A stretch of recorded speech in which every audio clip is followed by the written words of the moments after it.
This is episode 16 of the Squiggly Careers Skills Sprint, and today we are talking about energy.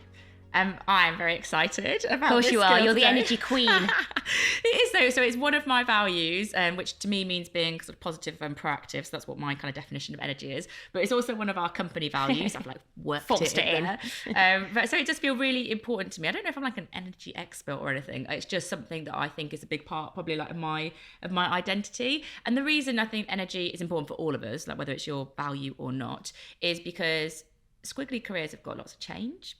They've got lots of challenge.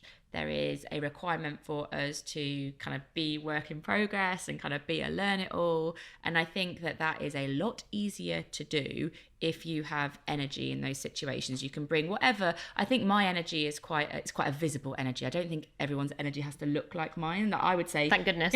I would say we both have a lot of energy, but actually it comes out in very different ways. You see mine probably because it's smiley, it's noisy, it's kind of visible. Whereas I think you have a lot of energy within you for the things that you do and the way that you work and who you help. So energy doesn't have to look like one thing, but it is a skill that when you bring it to your work helps you to, I think, honestly, achieve more of the things that are important to you and succeed in a squiggly career in that context of change. So my idea for action here is about how you reboot your energy. And though I think this can look different for all of us, we often make the mistake of thinking, well, to re-energize when perhaps I'm feeling exhausted, I just need to lie on the sofa. I just need to be completely restful. And of course, there is a time and a place for that. But Alex Pang introduced me to this idea of something called active rest. And what active rest is doing something that takes all of your sort of energy and effort kind of from your brain. You have to be fully present, but it's not work. And actually that re-energizes us for work, I think in a different way. And it might sound exhausting because you might just think, oh yeah, but I've given all my energy to work and now I need to give all my energy to this other thing that's all consuming. But actually I think it just gives our brain a boost and a break in a different way. And don't be put off by the word active. It doesn't have to mean, it might mean going for a 10k run, or it could be doing a really hard gym class or boxing or something like that. But equally, some other examples are things like gaming. I know that works for some people. It could be gardening. It could be cooking if you're Helen. The only rule really is you've got to be fully in it.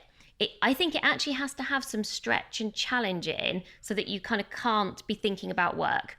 So my question to you would be, what do you do that feels like active rest for you, where you're sort of fully in it, but also frequency? How often do you have active rest in your week? Because I remember a moment in my career, actually probably only a couple of years ago, where I realised I had very little active rest. I was watching Netflix, obviously. I was relaxing in an evening, but I hadn't really got any active rest. And adding that back into my weeks and my days has given me way more energy. My one watch out on energy, because this is my own personal watch out, which Helen will know, is just because something drains your energy doesn't give you an excuse to not do it sometimes. And so, for example, one of the things that drains my energy is meeting loads and loads of new people. So, going to event one, I'm not going to know very many people. But if I never did that, I wouldn't make new connections, I would limit my learning. And the thing that I now do, which has made such a massive difference to me, saying yes to some things that I just know I'm going to find draining, is just adding in the rebooting and the recovery. So what I'm not going to do is go to 2 events 2 nights in a row. Or what I'm not going to do is have something that's going to like really drain my energy for too long. So kind of adding in those reboots, I think, is really helpful. And so my idea is about boosts and boundaries.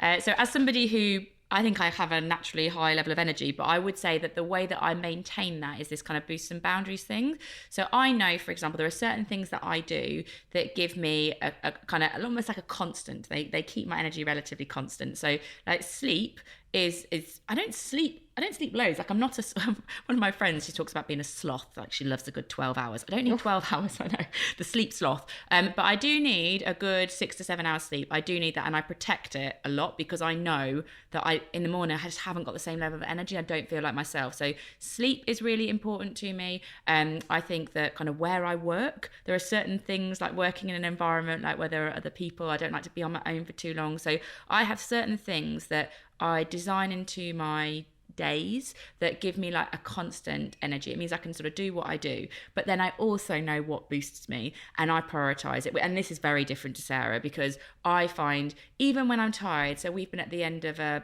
long and busy day, I've been doing lots of different things like many of you I'm sure do.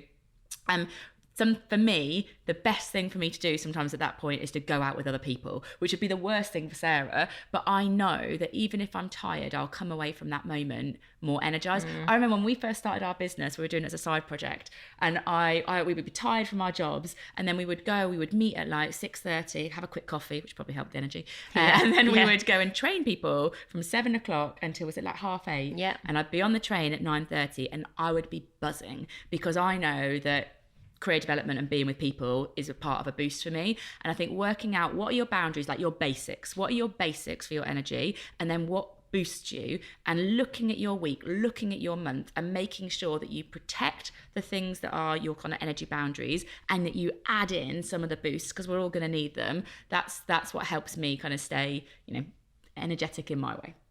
And there's a great article that we'll link to, which is all about managing your energy rather than your time. And I think it's a really useful reframe because, we all got the same amount of time, but we don't all have the same amount of energy. And a second one, if we're allowed to squeeze one more in, Simon Alexander Ong has a really good book called Energized, and I think he's got some really practical tips in that as well. So that's everything for today's Skills Sprint. And in episode 17, we're going to be talking about courage. So how to be brave in your career.